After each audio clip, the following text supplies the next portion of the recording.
नमस्कार मो नाम मिहिरकांत पंडा मु बर्तमान गवर्नमेंट पुणी गजपति पारला कम्युनिटी काम करुच्ची सर्वप्रथम मो skill development and technical education department government Odisha OSD को मोर आंतरिक धन्यवाद जनावि जो जो मैंने आमको कोर्स लाइसेंस जोगाई देइछन्ति यह आम अत्यंत भल सुजोग जहाँ माध्यम आम विश्वर श्रेष्ठ विश्वविद्यालय एवं शिक्षा अनुष्ठान शिखिपारु कोर्स सहित मोर शिक्षा द्वारा बहुत उपकारी और रोमांचकर रही जहाँ मोर साधारण कार्यक्षेत्र बाहर साधारण ज्ञान अर्जन कर सुजोग देती मोर सुविधा अनुसार शिखिपारुँ जहाँ कठिन विषय गुड़ा बुझार सहज होती मोर पसंदीदा कोर्स मध्य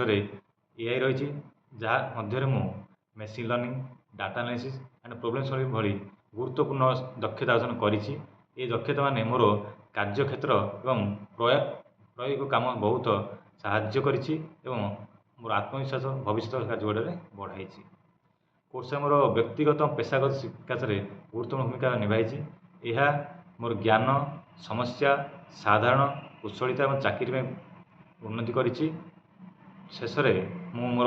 समस्त छात्र छात्री अनुरोध करी यही सुजोग से सठिक भाव उपयोग करूँ एवं नूतन दक्षता शिखु आपण रुचि को अनुसार करूँ भविष्य दृढ़ भित्ति सृष्टि करूँ। धन्यवाद।